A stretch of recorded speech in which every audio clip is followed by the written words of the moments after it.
It's a pleasure for me and Edgar to be here to share with you today, representing Together Baton Rouge and Together Louisiana, which is a network of citizen organizations around our state, which Together Baton Rouge is a part of.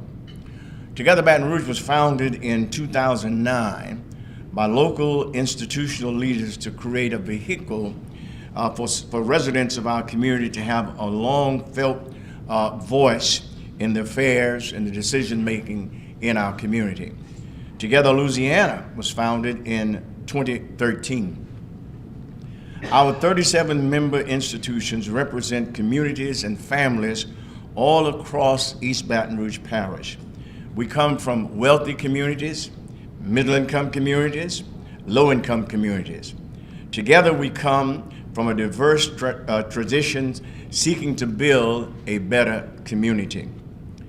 One question has been central to Together Baton Rouge leaders and the leaders of Together Louisiana from the start of both of these organizations. Why is our state, that is so rich in resources, produces new wealth every year, and at the bottom of most social and economic indicators?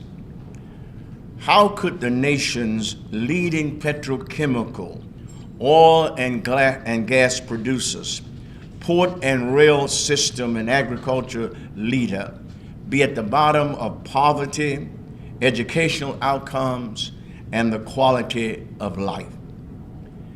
We ask, what are we doing that is so different from other states that enjoy much better outcomes in each of those areas that I have mentioned?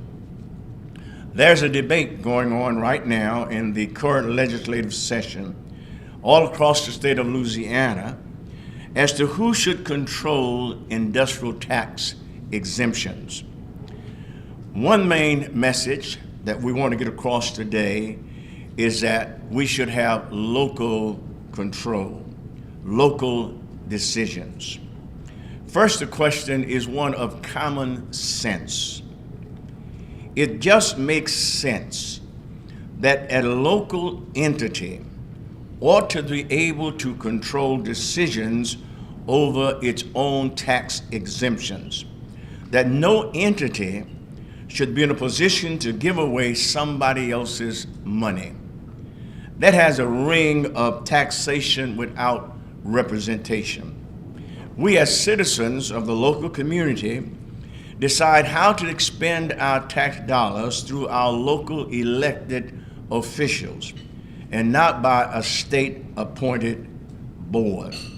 And this is what has happened for the last 83 years. And thanks to our Governor John Bell Edwards, through an executive order, he sought to correct this wrong.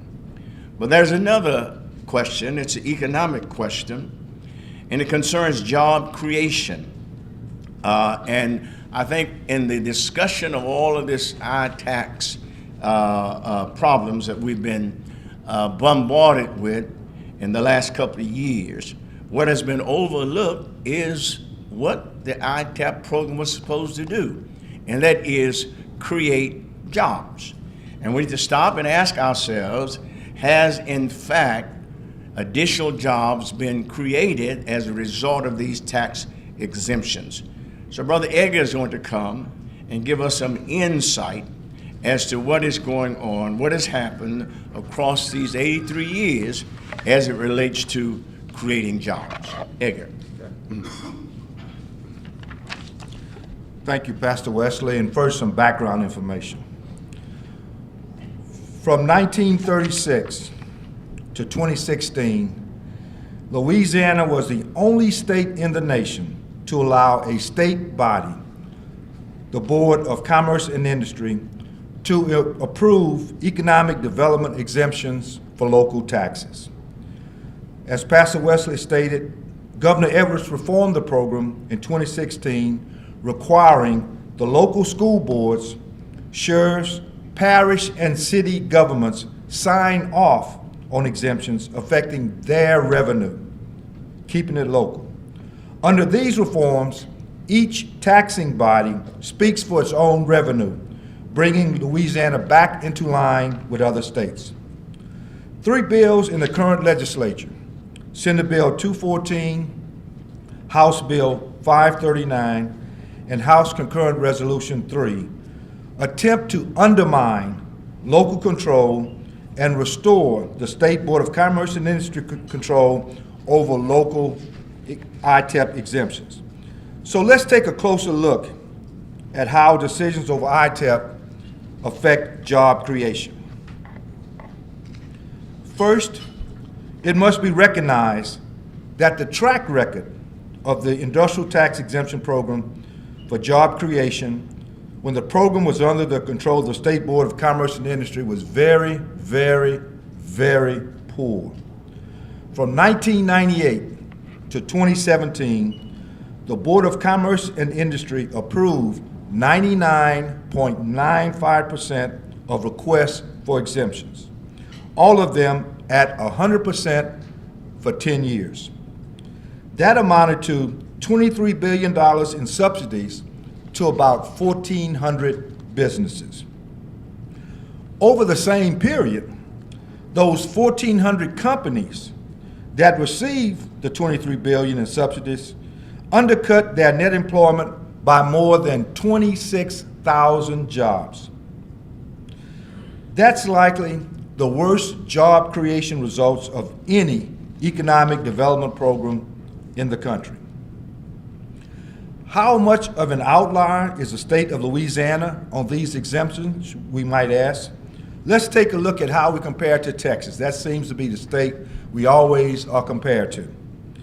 Every 2 years, the Texas State Comptroller totals the cost of his business tax exemptions statewide. The latest report found that in 2018, there was $2.3 billion in business property exempted across the state of Texas. Louisiana's figure for the amount of industrial property it had exempted in 2018 is $80.4 billion. $80.4 billion in Louisiana versus $2.3 billion in Texas. That's 35 times as much. Texas, obviously, is a bigger state.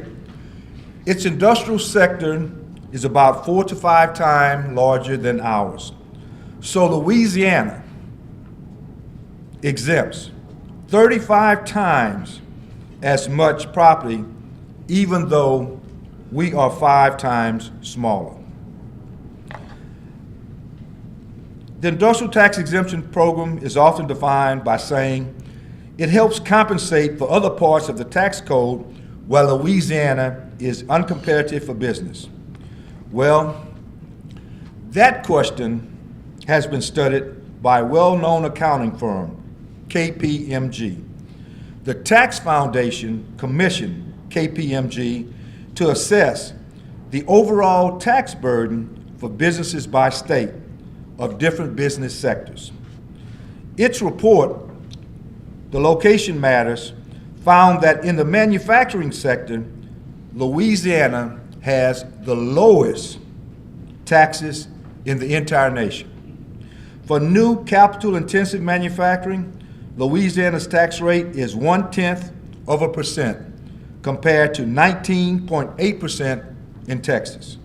For new labor-intensive manufacturing, Louisiana actually has a negative tax rate, minus 1.9% compared to 14.8% in Texas.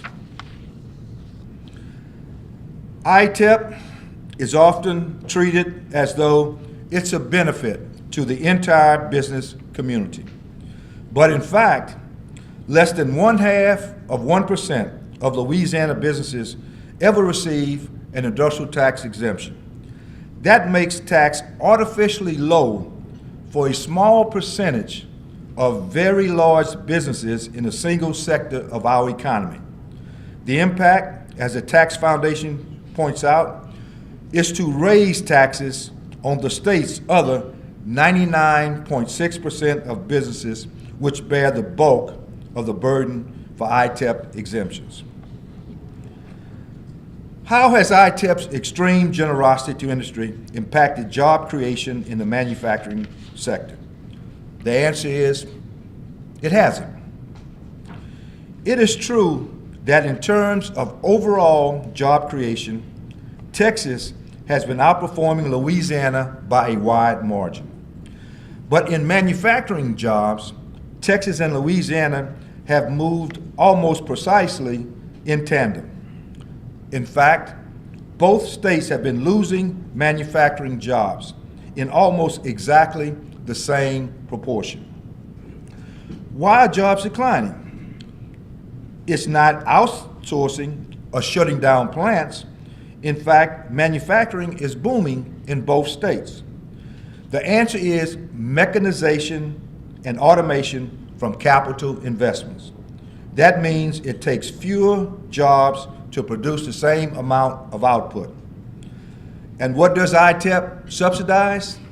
You guessed it, mechanization and automation from capital investments. So if Texas isn't creating more manufacturing jobs than Louisiana, where does Texas outperform Louisiana for job growth? From 2000 to 2018, Texas created 1.1 million jobs in public education, healthcare, and the governmental sector.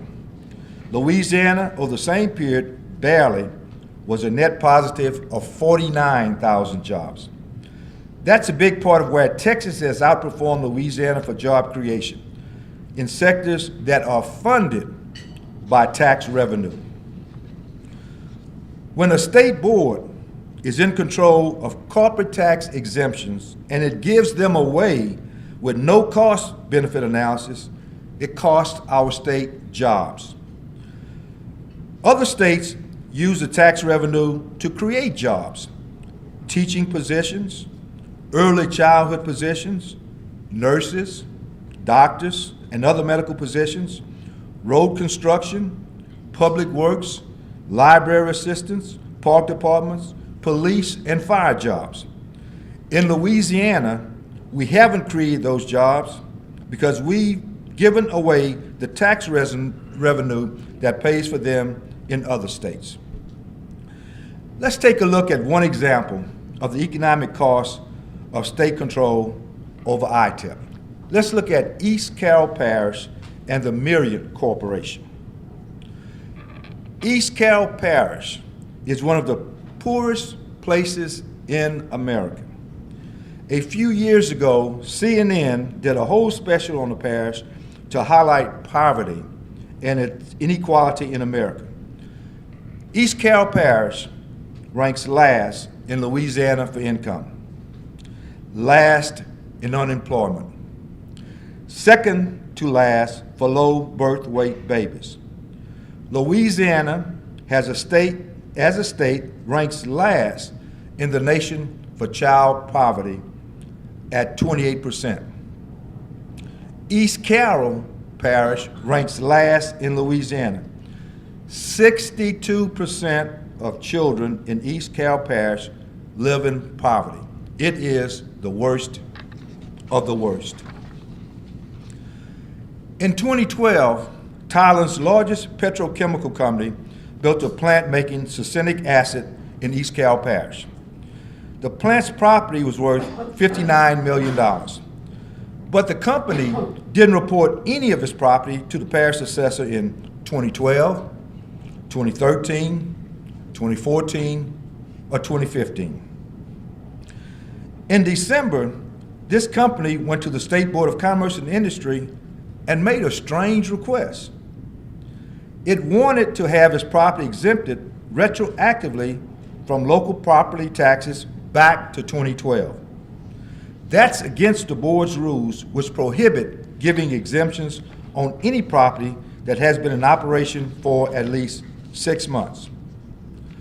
But the board approved the exemptions anyway, violating its own rules and state law. These 23 exemptions all were approved on the same day in 2015, exempting property from 2012, 2013, and 2014. This is what people mean when they say the State Board of Commerce and Industry operates with a rubber stamp. The story doesn't end here, it gets a little worse. 4 months later, Miriam shut the plant down and fired all the workers. The board kept the exemptions intact. The company's property still has not returned to the tax rolls today. In this case, which didn't even make the news, it's kind of ironic, we before the press club here, and this didn't even make the news, the Board of Commerce and Industry took $6.2 million in tax revenue from East Cal Parish and gave it to a Thai petrochemical conglomerate for nothing, for absolutely nothing in return. That's enough to provide high-quality early childhood education to every single child in the parish, enough to give job training to every unemployed worker. This is what happens when a state board is allowed to approve tax exemptions on local property tax revenue. It's a big part of the reason why Louisiana stays so poor and why we want to keep it local, having those local entities have the say over the industrial tax exemption program.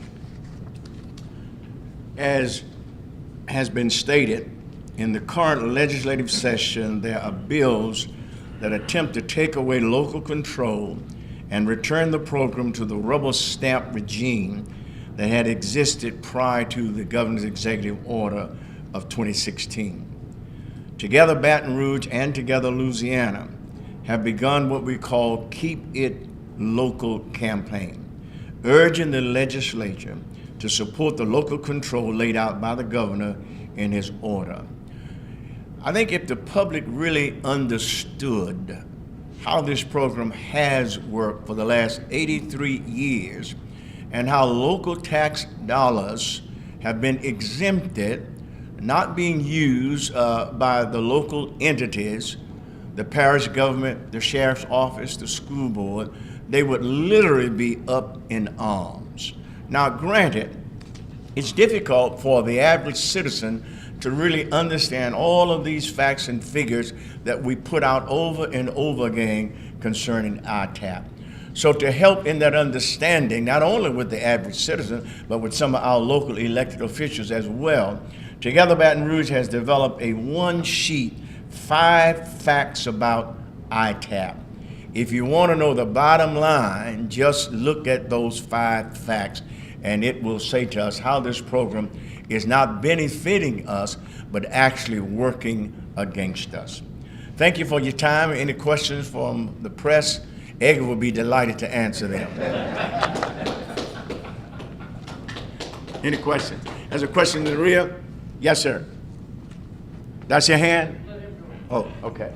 Under the so-called job creation, is there any, when they announce jobs, they announce so many construction jobs, so many permanent jobs in exchange for these tax breaks.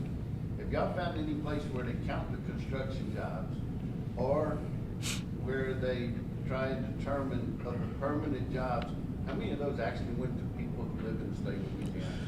The question was, is there any way there's accountability for verifying the number of construction jobs that were filled as stated in the application, and how many of those jobs actually went to local, Particularly the permanent jobs. the permanent jobs that went to local residents. We have not been able to determine if this is being done or not, because it's almost like the company's self-report. And as you know, as far as the permanent jobs, when a parish gives up that ad valorem tax, as stated, we feel those citizens of the parish should be the ones that have the first choice and option at those jobs. But you can look at this bridge in the mornings and the bridge in the afternoon, where you have people who are coming from East Baton Rouge Parish, West Feliciana, Livingston Parish, going over to Iberville Parish and West Baton Rouge Parish to work they don't get the jobs. But to answer your question, no, we hadn't seen any evidence where it's verified or counted or reported back to the public. One of the things, Louis, that is hard to understand is how we have a program that has operated so long and has never been analyzed or evaluated to determine whether or not the program is fulfilling what it's supposed to do. That in itself, I think, raises a red flag. Yes, sir. Baton Rouge Parish population has grown only 0.02% since 2010. A number of sizable employers in East Baton Rouge Parish have decided to close operations or consolidate operations elsewhere. In addition, our analysis shows that manufacturing companies pay significantly more in property taxes based on property square footage than homeowners. Together Baton Rouge has a stigma that is at times anti-business. What does Together Baton Rouge plan to do to change that perception and help attract business to Baton Rouge, aside from the public employment that you talked about? What's the question? You gonna repeat the question?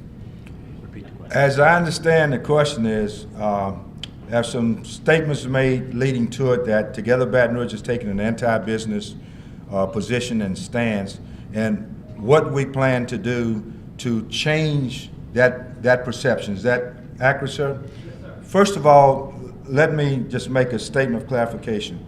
We are not, never have been, never will be anti-business. We, in fact, have said that the companies that receive ITEP exemptions have not done anything wrong.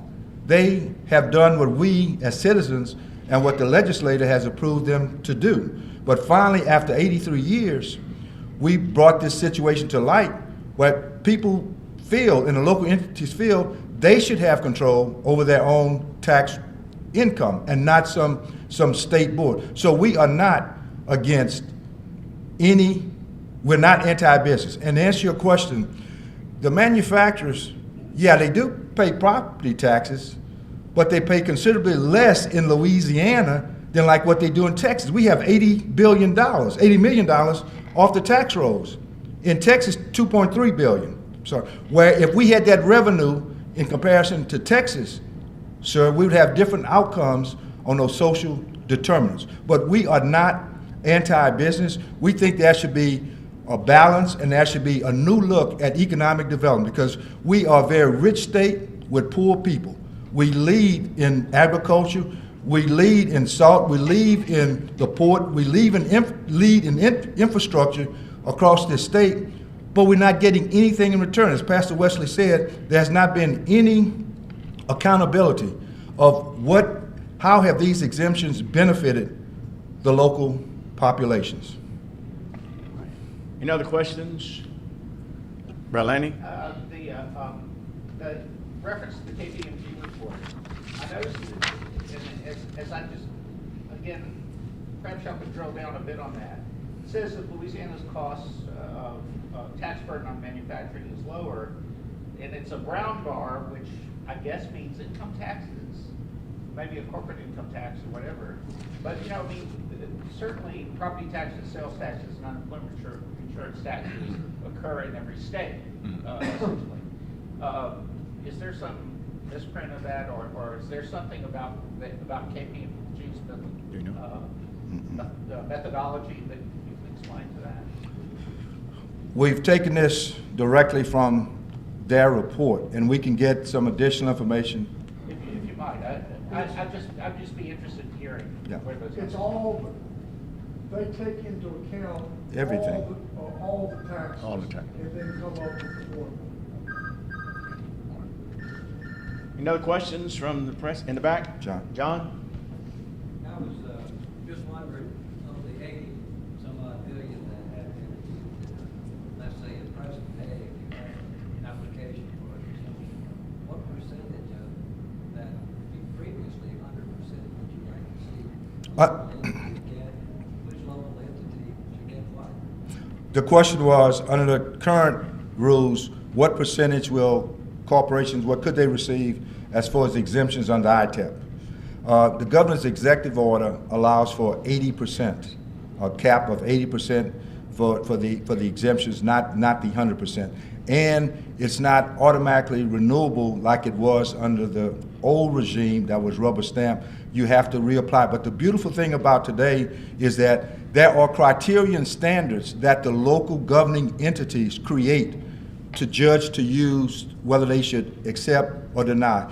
This way, industry wanted predictability. So with these criterion standards, if you meet them, you can say you get the 80%. It's not a certainty like they had before. It's predictability if they apply and are within the criterion standards that the local entities create and set up. Any other questions? Another one? Another question. Okay, John? How about telling us what you perceive as the content of the three bills that were introduced? Three bills. Take the ODY and Franklin Foil bill.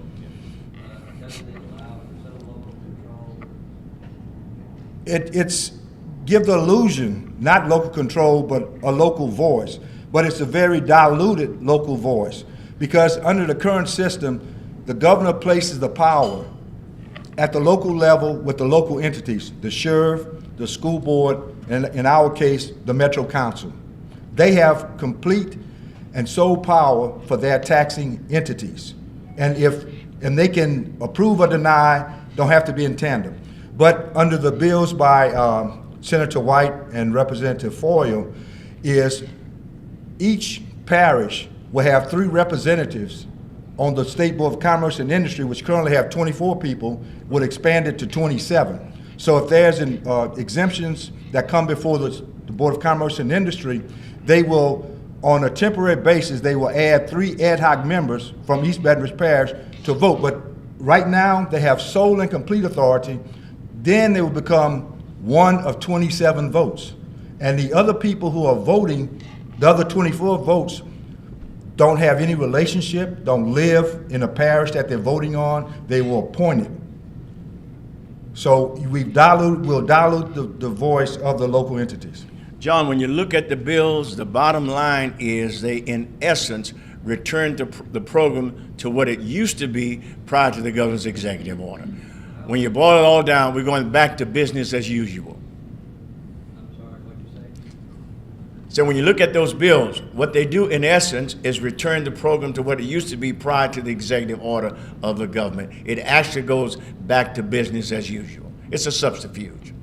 Well, you indicated you were, I guess, comparing what we've done to what Texas has done.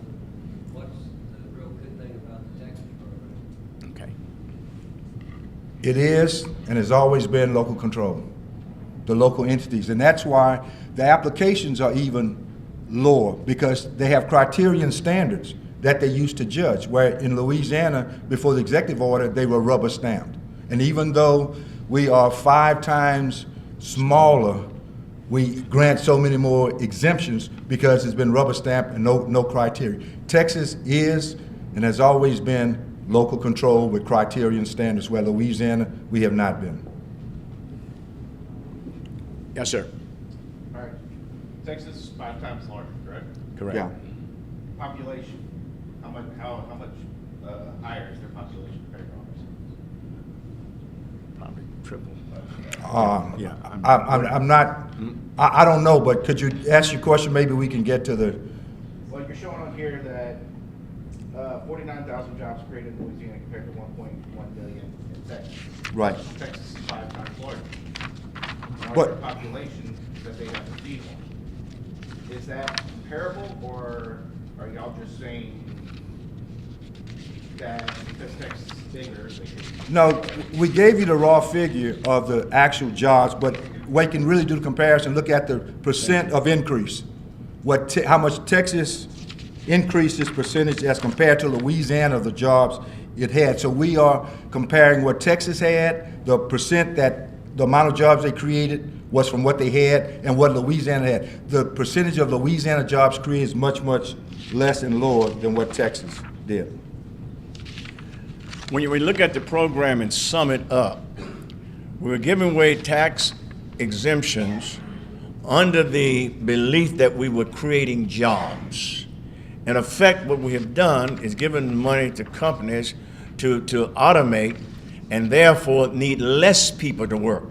So if you look at the program over the 83 years, the number of jobs that existed prior to that and the number of jobs we have now actually have decreased every year. So we're actually paying companies not to hire people, but to lay off people. That's the bottom line. Yes, sir. Another perspective on this. Yes, sir. Have you looked at how much jobs or revenue has increased in Louisiana due to companies coming into Louisiana?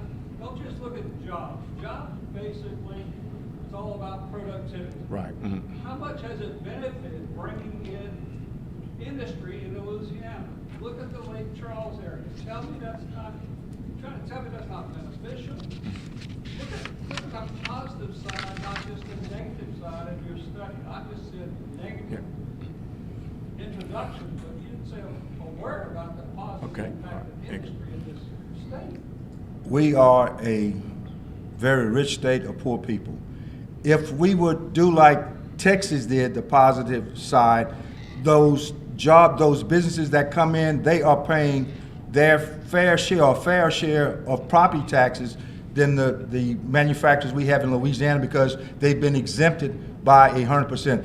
If that money that we have coming in stayed and was for Louisiana and Louisiana residents and stayed in this state or parish instead of the Thai company that got it in East Carroll Parish, we would be in a better position. But because there has not been any return on investment analysis before approving these, no one can determine it.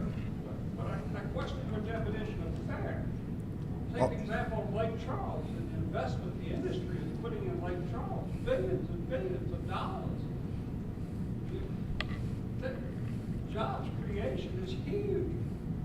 Part of that creation is due to tax. I mean, those are exemptions. permanent You have jobs. to look at Yeah, both yeah, sides, yeah, basically, the tax exemptions, but also what did the state benefit getting those jobs in Lake Charles and the probably $10 billion of investment in Lake Charles? Did you factor in the benefits? Obviously, basically, looking at jobs lost, the jobs created is huge. It would have been even worse if they had to come to Louisiana. Answer him, but cut it off.